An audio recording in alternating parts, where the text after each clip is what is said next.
Hello, and welcome to Buddha Zen Wisdom. We are here with you every day to share insights and stories that touch the heart. Today, I'd like to share a story that brings to light the depth of love between parents and children and how precious these moments are in our lives. It's about a woman, an elderly lady, who received a phone call from someone claiming to be her son.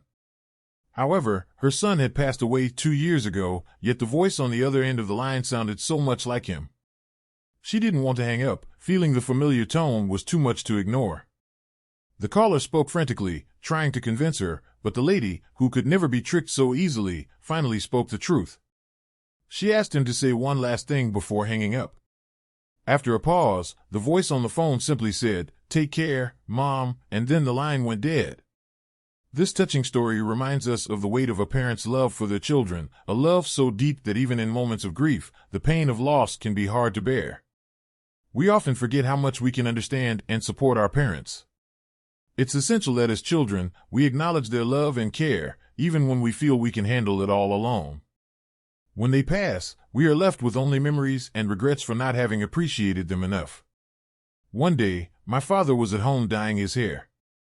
I laughed and asked him, "Why are you still dyeing your hair? You're almost 60. You're not trying to turn back time, are you?" My father, with a gentle smile, responded, "Every time I come home, I dye my hair black so your grandmother will think I'm still young." It was a simple act, but it struck me deeply. No matter how old we get, to our parents, we will always be their little children, capable of being pampered and spoiled. The famous writer, Bai Shumian, once said, "While your parents are alive, there is still hope for you. Once they are gone, life is left with only the path of returning to them." We should treasure the time we have with them and let them know how much we appreciate their sacrifices. "Thank you, Mom and Dad," could be one of the simplest yet most meaningful words you could ever say. Let me share another moment from my childhood. When I was 8 years old, I stole a penny from my mother's purse because I was curious about the little things. When my mother found out, she made me kneel before our ancestors as a punishment. But my stubbornness kept me from complying easily, and I even refused to eat until I was too weak to continue my protest. Finally, I sneaked into the kitchen and found a plate of fried rice that my mother had prepared. As I ate, I realized she had been watching me from behind. She asked, "Do you know why I made you kneel?" I said, "Because we are poor." She replied, "No, it's because we must have ambition. There's a saying, don't underestimate the poor youth. Poverty isn't scary, but losing the will to strive because of it is." In life, the shortage of money can always be compensated through hard work, but a lack of spirit and ambition will accompany a person throughout their lifetime. As children, we must learn not just to appreciate our parents' love, but to carry that strength forward in our own lives. Another time, I was traveling on a train, and I noticed 2 elderly women sitting next to me. One was seeing the other off.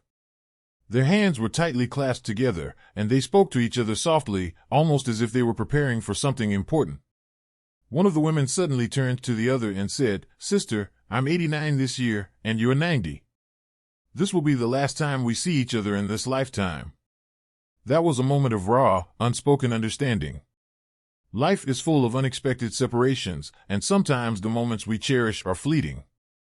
We must learn to appreciate the time we have with those we love, as one turn of the head could lead to a permanent goodbye. In another conversation, I asked my husband, "If I were diagnosed with a terminal illness, would you try to save me?" He answered half asleep, "Don't say such things. I'd do anything to save you, even if it meant spending everything we have." I then asked, "And what if it was you who were diagnosed? Would you want treatment?" He replied, "If it were me, I wouldn't want treatment. You work so hard to earn money, and it wouldn't be fair to put that burden on you." Sometimes, it is easy to overlook the depth of love in relationships, especially when things seem mundane or routine. In life, there are many different kinds of love, but the one that stands out most is the love from parents. It is unconditional, unchanging, and unwavering, no matter how much time passes or what challenges arise. That is why we must show our parents the care and gratitude they deserve while we still can. I'll share one more story that has stayed with me. I was at the hospital one day, and my father had just undergone surgery for a broken arm after falling while tending to the sheep. When I arrived, he was still groggy from the anesthesia. After a while, he seemed to wake up, but I quickly left the room to give him some space. About 10 minutes later, I called his phone to check on him, trying to hold back the tears. I asked him, "What are you doing?"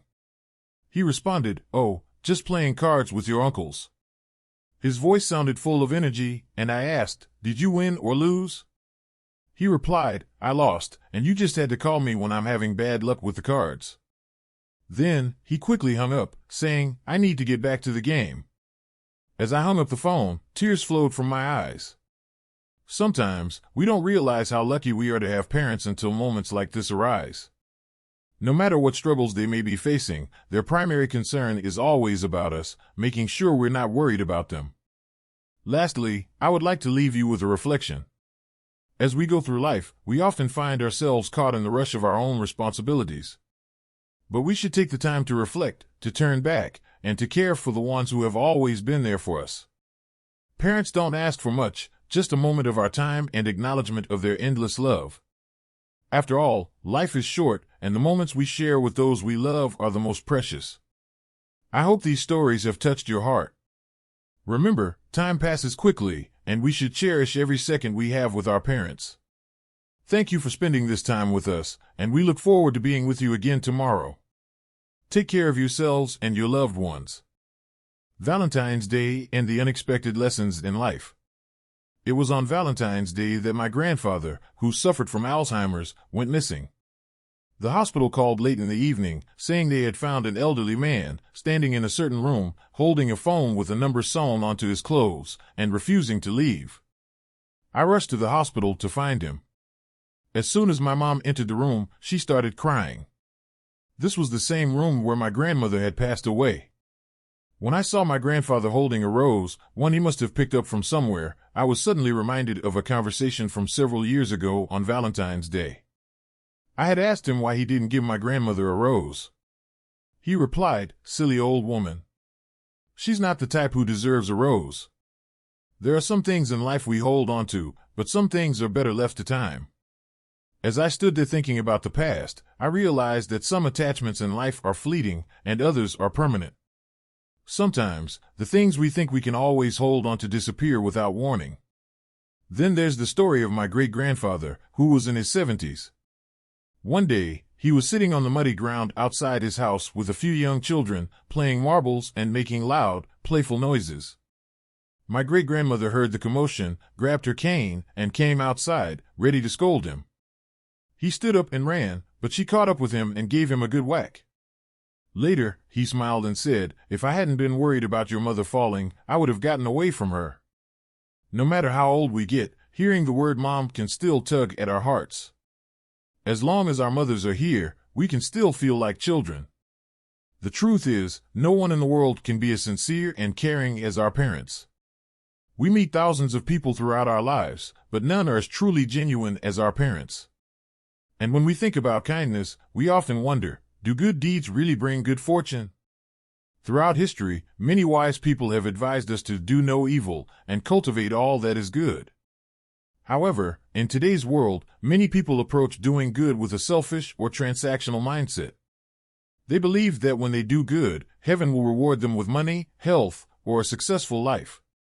But is this really the right approach? It's easy to mistake acts of goodness for a form of bartering. True kindness isn't about what you will gain in return, but about nurturing good deeds for their own sake. Let's reflect on a Buddhist story to better understand this.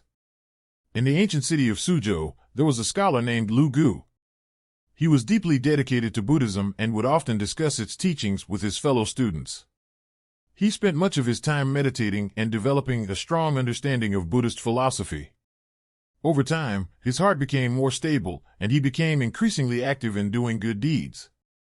One year, in the winter, Lu Gu was traveling by boat to another city. As he was preparing to leave, 6 other travelers appeared and asked if they could join him. Without hesitation, Lu Gu agreed. Unfortunately, the boat was too small, and when all 6 people boarded, it became unbalanced and capsized. All of the other passengers managed to swim to safety, but Lu Gu drowned. His family was devastated. They couldn't understand how this could happen. After all, Lu Gu had devoted himself to goodness and compassion. That night, Lu Gu appeared in their dreams and explained that he had once, unknowingly, caused the death of 6 people due to his own actions. The karmic debt had already been created, and no matter what he did, it had to be repaid. He explained that had he not done so much good in this life, those 6 people might have come back to claim their debt. Instead, he was able to redeem some of it through his own acts of kindness. His family awoke the next morning and realized the profound truth in his dream. They understood that good deeds do not always yield immediate rewards, and bad actions do not always result in immediate punishment. Everything happens in its own time and for its own reason. So why is it that sometimes good people don't seem to get good results? This question is more complicated than it seems. The old adage, good things come to those who wait, is often quoted in Buddhism as well. We must understand that karma works across lifetimes and spans time in ways we cannot always perceive. To understand this better, let me share another story. There was a man in Qingdao, China, named Mr. Li. He worked as a butler for a German man before World War II. The German man had to return to Germany to fight in the war, and before he left, he told Mr. Li that if he survived, they would share ownership of the business. If he didn't return, the business would be entirely Mr. Li's. Unfortunately, the German man never came back, and Mr. Li inherited everything. At first, Mr. Li was poor, but suddenly, he became wealthy. With his newfound riches, he became corrupt, engaged in all sorts of shady dealings, and exploited many people. Eventually, the people of Qingdao became angry and sought to harm him. Mr. Li fled to Guangdong, where he began to change his ways. He bought ships, invested in business, and became a philanthropist. However, one day, while inspecting a ship, he fell into the water. 2 ships collided and crushed him, killing him instantly. Some people wondered how such a good man, who had done so many good deeds in Guangdong, could meet such an untimely end. But the truth is, his bad karma from his past in Qingdao had finally caught up with him.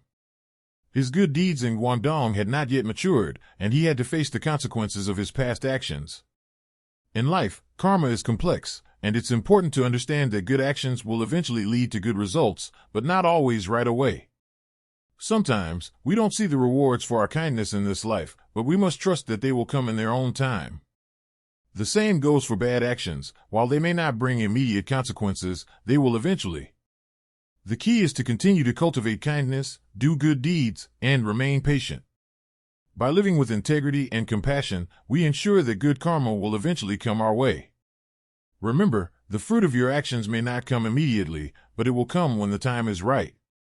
So, the next time you do something good, don't expect immediate rewards. Instead, trust that your actions will eventually lead to the results you deserve, whether in this life or the next. Let's continue doing good for the sake of goodness itself. Thank you so much for watching today's episode. Please don't forget to subscribe and share if you enjoyed it. Here at Buddha Zen Wisdom, you will never be alone on your journey.